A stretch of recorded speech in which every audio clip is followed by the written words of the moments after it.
Welcome to Only Murders in My Mind, a Random Thought production.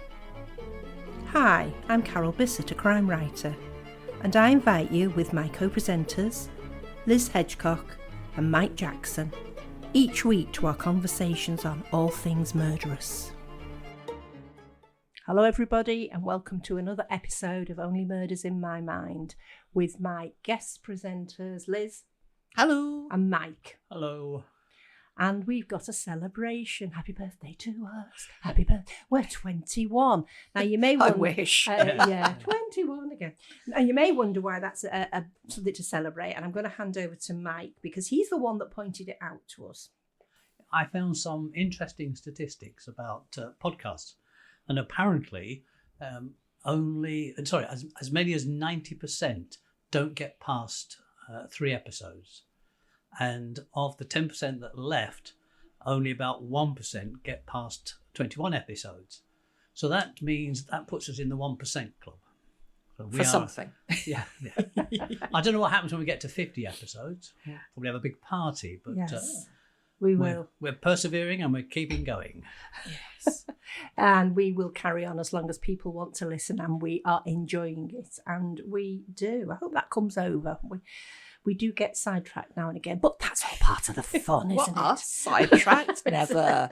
What would be nice too, that if you are enjoying it, if you were to subscribe, if you are listening to us on YouTube, or leave us a comment, that would be great. And we'd love to know what you think so that we can change it around to suit you or add things to suit you. More of something, let us know. Yeah, let us know. Yeah, because it's fine, 3 friends in a room talking about something they're interested in, that they love, that they do for a living, etc. But it's about what our listeners want to hear as well. So, I mean, we look at stats and we know which ones you really like and which ones you're not so keen on. So we do take that on board, but actual comments would be good.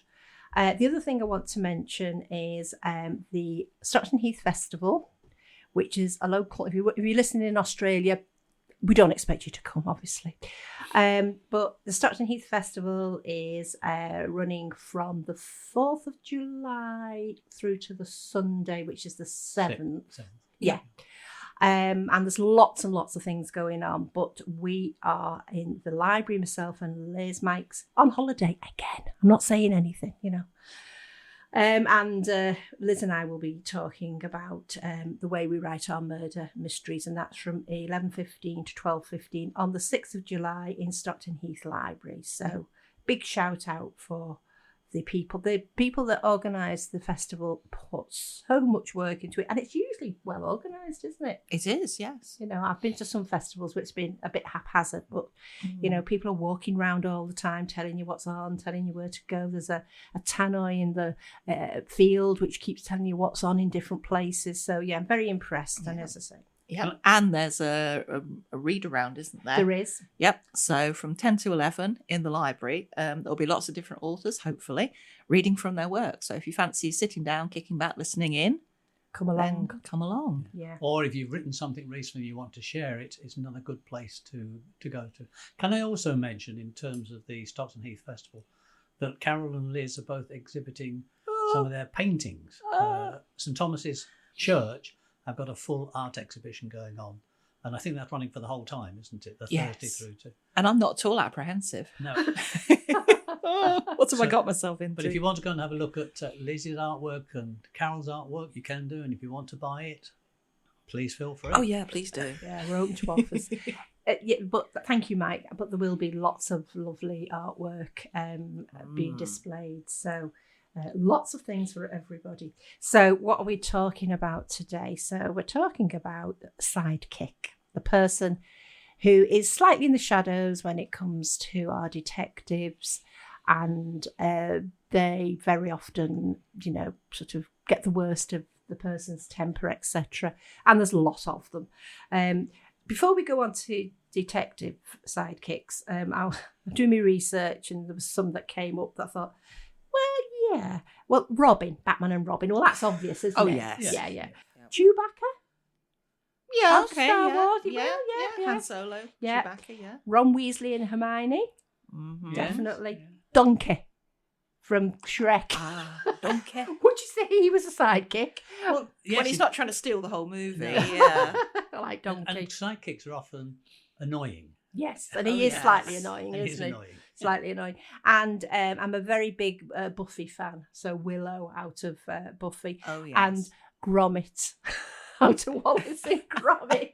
Do you know, I'd put that the other way round. Yeah, I think sometimes, Gromit is the action hero and Wallace is merely along for the ride. So, But yeah, seriously, we're going to talk about the sidekicks that we all know and love. And the book, the television, the film, whatever the audio, they would not be the same without these sidekicks that the brilliant detective uses. So what's the function of a sidekick, do we think? Make the Why do they detective have look to be- good.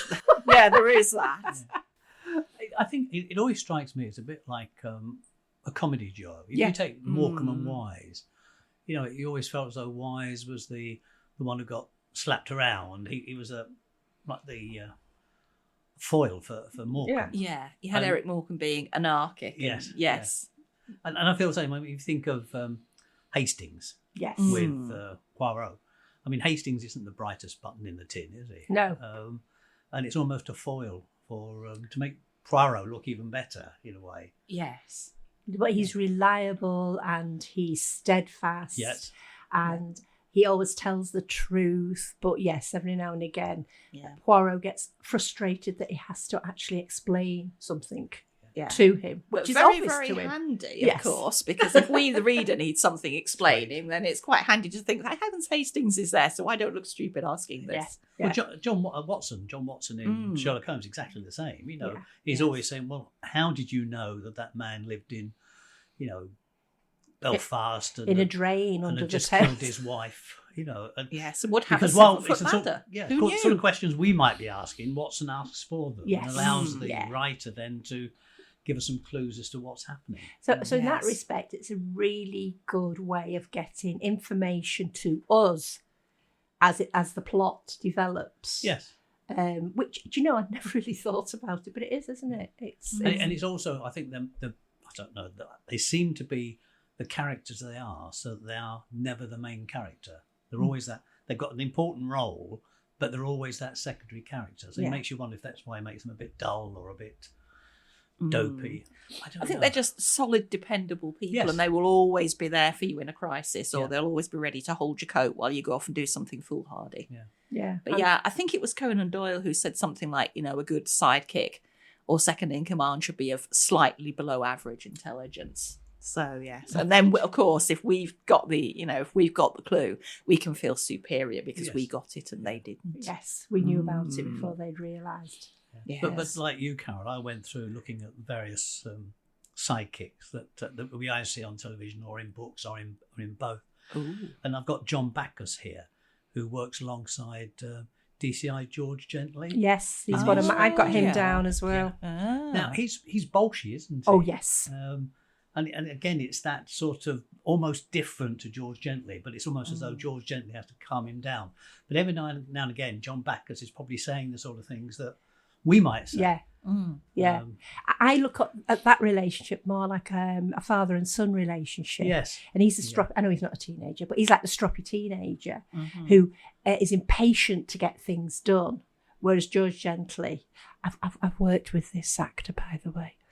Not name dropping, but yes. I was a supporting actor in one of his films. Anyway, yeah, he sort of wants things to happen yesterday and wants to cut corners, where George is like, no, we're not going to do it like that way.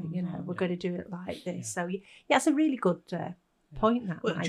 Lewis is another one in Morse. Morse. Yeah. Lewis sort of almost wants to hurry Morse along or to go down a different way or be a bit more modern, and Morse won't be sidekick. But they become, as you say, it's that almost that father-son relationship as well. Yeah.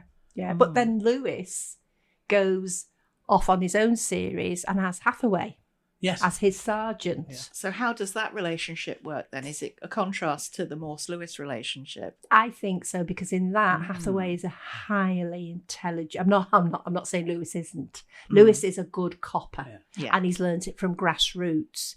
Hathaway was going down the route of becoming a priest, and he dropped out. But he's very, very intelligent and sees things again in a different way.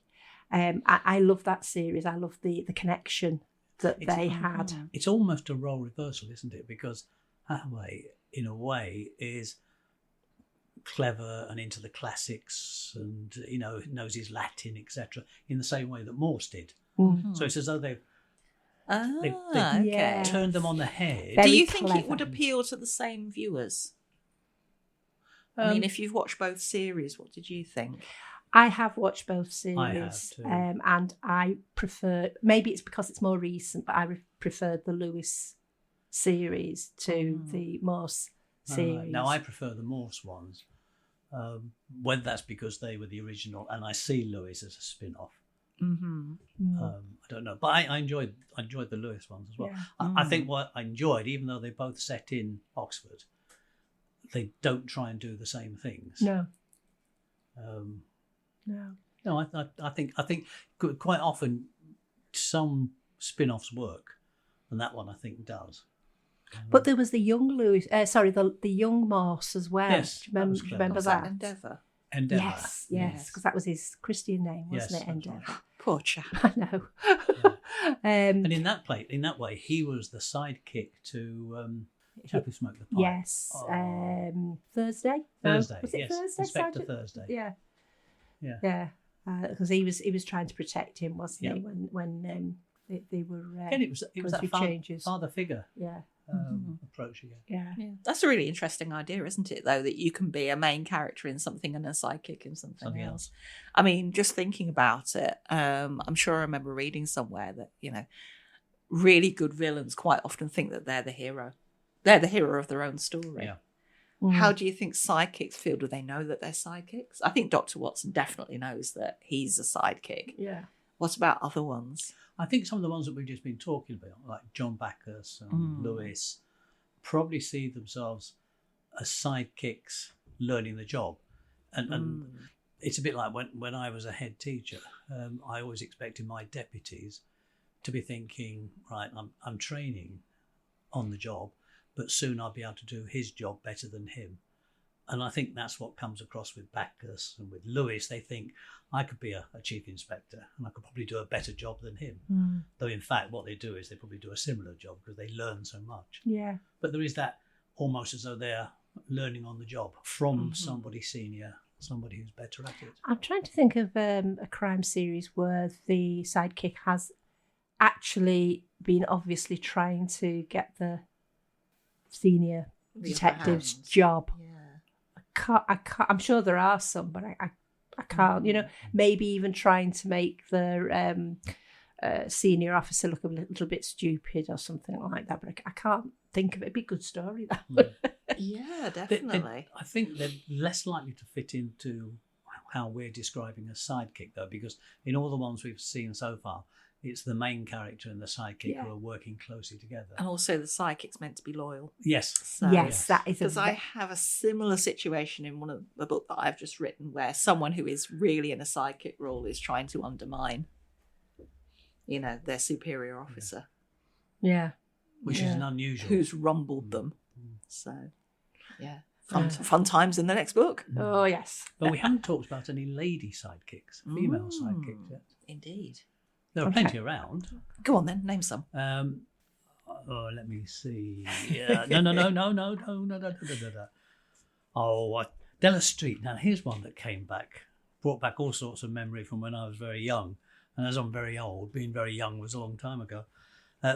Della Street was Perry Mason's secretary and assistant in the Perry Mason shows. Did you ever see the Perry Mason shows? No. Perry Mason was a lawyer in a wheelchair. Yes. Okay. But he had a male sidekick whose name I can't remember, who sort of did the donkey work, did the investigations when he was doing a case. And Della Street was supposed to be the secretary, but she was also his sidekick as such. Oh, I've actually got two, but it's the same detective. Favourites of mine and Mike's Monk. So you've got Sharona, and then Natalie took over from her. Oh, I haven't got to that bit. I won't spoil it for you. But they're both atypical sidekick to a very clever but dysfunctional Yeah. man. You've also got Barbara Havers, who's in the Thomas Linley Oh, series. yes, Okay. yeah. And also Camille Bordy, who is in the Death in Paradise. Oh, She's a yeah. sergeant. Okay. Yeah. Right. And there's Siobhan in the Rebus books. Yes. Siobhan is, she comes in originally as a sergeant to work with Rebus, Yeah. and then in the later books, She rises up the ranks. yes, doesn't he's she? retired, but He's retired. she's still got a soft spot for him and Yeah. helps him. Yeah, so, yeah, now you've mentioned it, they are starting to pop into my head. Yeah. So do they fit the mould of the traditional sidekick, or is it a slightly different relationship? Siobhan in Rebus does, because Yeah. there's very much she has a different set of views and standards, these stuff, but she's always tried to keep him on the straight and narrow. And I think he sees her almost in that father-daughter relationship.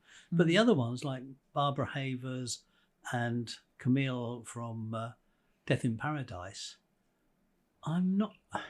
They're certainly... They're good detectives, They're good aren't detectives, they? In their own They're right. not a foil as such for the main ones. They almost seem to be in partnership. Yes, with yeah, them. rather than a sidekick, yeah. But I think it still comes back to the same idea that when you watch those programs, that junior sidekick is the one that the main character will be bouncing ideas off. I wonder if so and so might. I wonder if the alibi really stands up. It's almost as though they're being used to answer the questions that we as a reader might ask. Yeah. So that we they're need talking answers to to. someone rather than talking to themselves or Yeah. wondering aloud. That's right. Instead Yeah. of doing the big reveal at the end. Yeah. You Well, know. it's dropping those. It's dropping those sometimes red herring, but sometimes clues along the way to Yeah. help us. I mean, try and work it in out. Death in Paradise, they do a reveal at the end, don't they? Because it's always, it's a bit of a locked door mystery. It's always something that can't possibly have happened. So it's always the main detective in that Death in Paradise who then you can see the penny dropping, Yes. can't you? Yeah. So I'm just trying to think of any other female sidekicks. I'm reading a book 6 at the moment of the Washington Poe series. Yeah. Oh, yeah. And his sidekick is Tilly Bradshaw, Matilda Bradshaw, who is extremely clever. She's a genius, but also autistic. She just says things as they are. So they're completely different characters. In fact, I don't think she's even a policeman or policewoman as such, but she's much more into the looking at statistics and data. Yeah. And he's taken her under his wing, but she comes out with some comments and things that are really, really funny.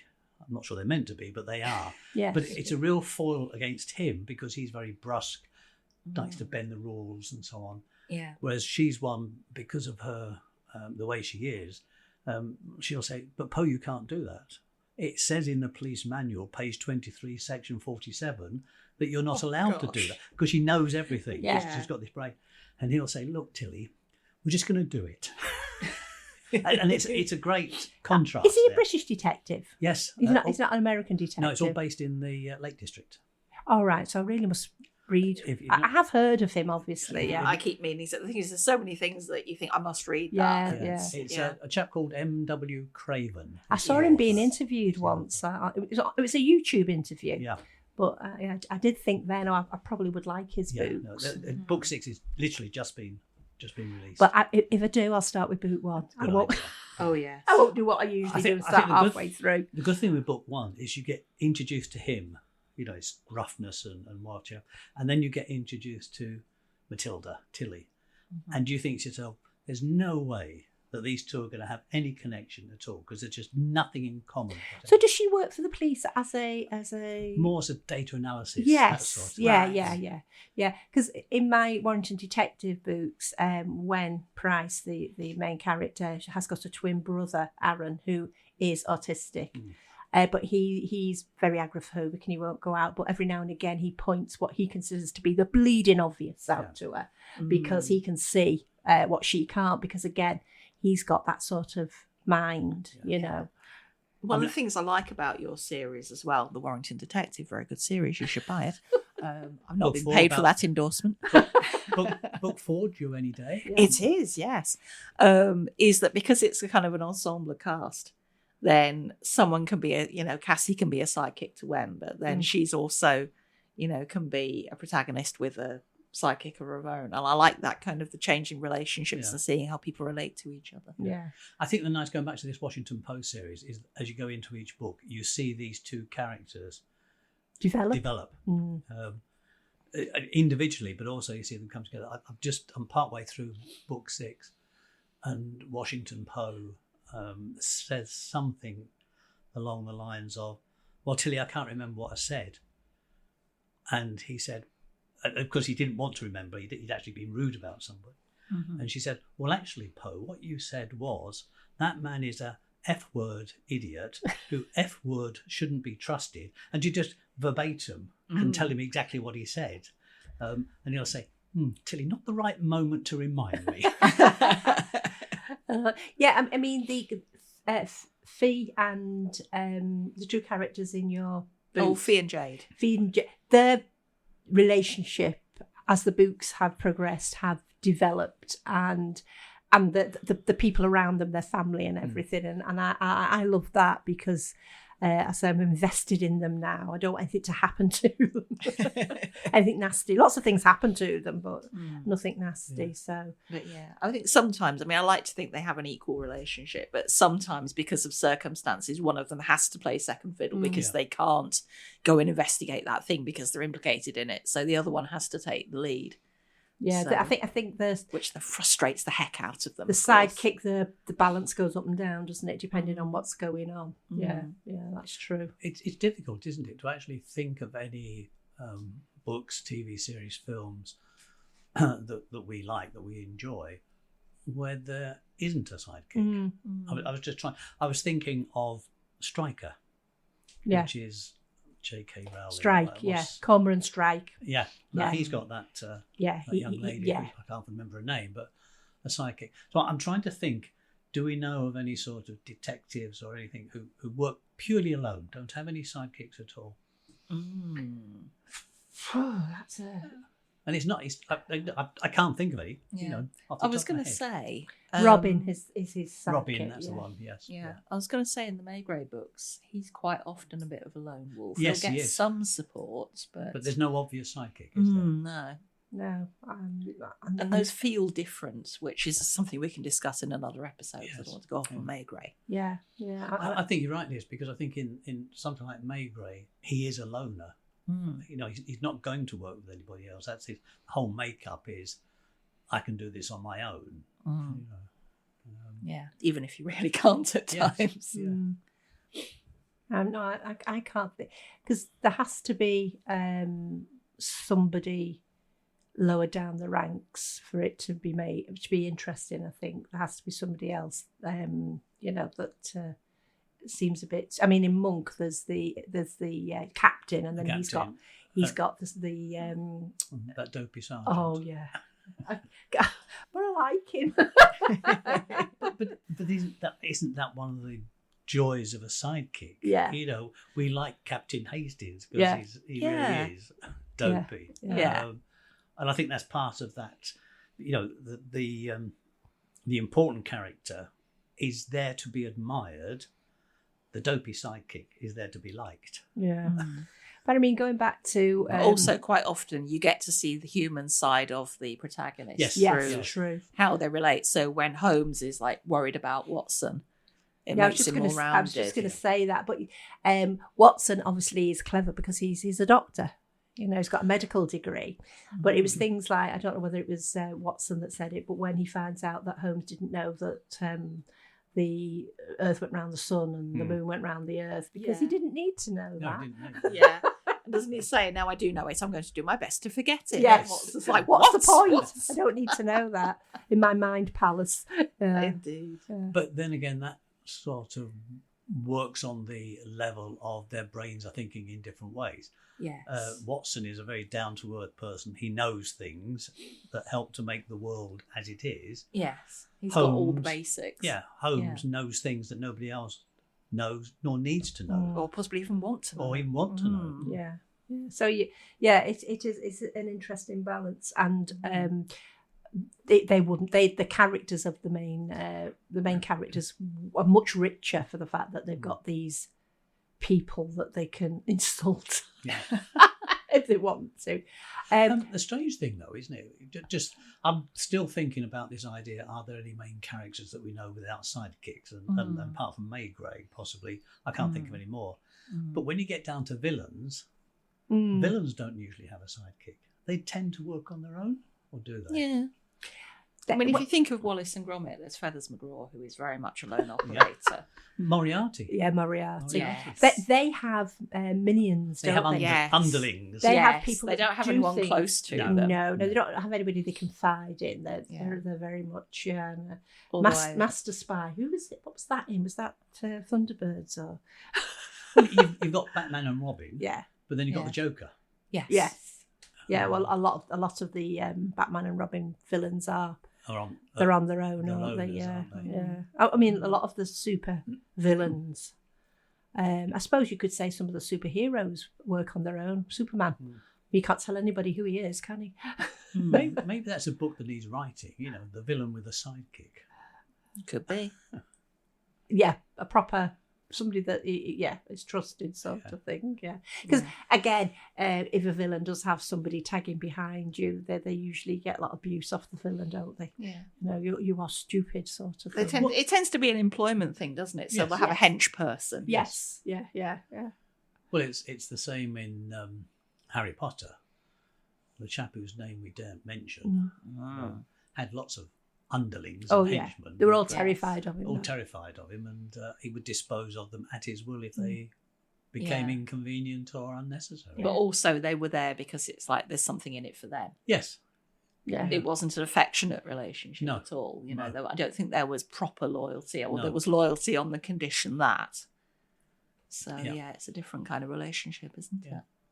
And I think, Liz, you've got something on this theme in one of your books that is relevant, isn't it? Sort of for a sidekick. Reasonably, yeah. I was thinking about this the other night, as you do, and I was thinking about a bit from my Pippa Parker series, and basically she's trying to sort of recruit somebody. The basic scenario is that some letters from a 19th century female poet seem to have gone missing, and Pippa wants to approach an academic who's a bit of an expert on this poet to try and find out more. And it's kind of them sort of sounding each other out, really. So I'll read a bit. The door to the main corridor opened and Pippa saw an assortment of students. They shambled off, eyeing Pippa as they went without interest. They were dressed in a variety of styles, but all looked absurdly young. That means I'm getting old, thought Pippa. Behind them was a face and head of hair that Pippa recognised. Hello, said Bryony Shepherd. You must be Pippa. That's right, said Pippa, and you must be Bryony. Yep. Bryony unlocked the door. Come in. Coffee? Yes, please. Pippa followed Bryony into the room, which was small and cramped. Much of the space was taken up by bookshelves. In the corner was a small desk with a computer piled with papers. Above it was a board covered with flyers and notices. Take a seat, said Bryony, removing a pile of paper from the only other chair. She leaned down and flicked on a kettle which was tucked away in a corner. Tell me about this event. It's all a bit up in the air at the moment, said Pippa. You see, Jeremy Lightfoot held a meeting about it in the village just the other week. Jeremy Lightfoot, eh? Said Bryony. She looked as if she could smell rotten eggs. Then why do you want to talk to me? I'm sure he's got more than enough celebrity chums who can come and lend a hand. If it does come off, said Pippa, I'll probably be organising it, and it'd be nice to have different people.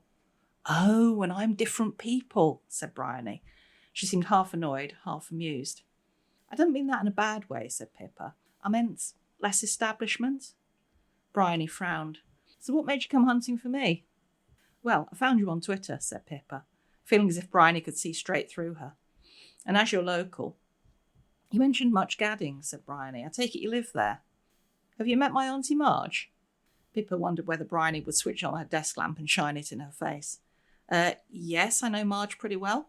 But I didn't know about you until Daphne mentioned you. Oh, yes, Daphne. Bryony laughed, not a nice laugh. The guardian of the letters. Have you managed to get a peep at them?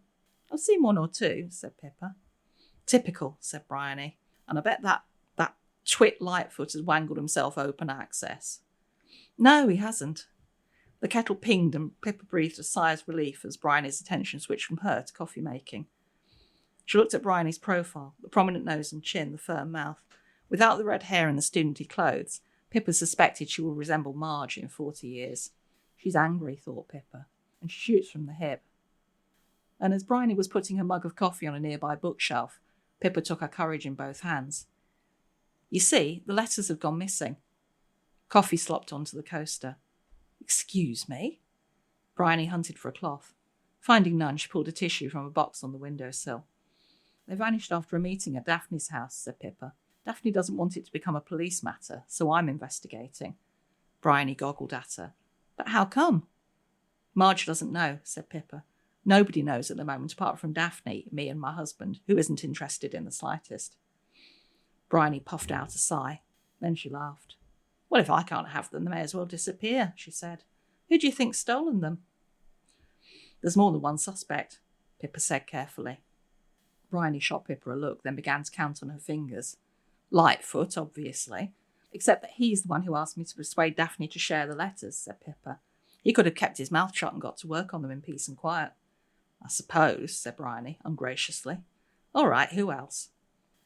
Who is a friend of Daphne's, said Pippa, keeping her voice steady, with a niece who could use a lucky break. Bryony gasped. Auntie Marge would never. No, I don't think she would either, said Pippa. But I don't know. So you want me to clear my auntie by helping you work out who done it, said Bryony. That's a very manipulative approach. I actually came here to ask you what you knew about the poems and letters, said Pippa. I didn't intend to take this line, it just sort of happened. So emotional blackmail just sort of happens. And as you can see, they're getting on famously.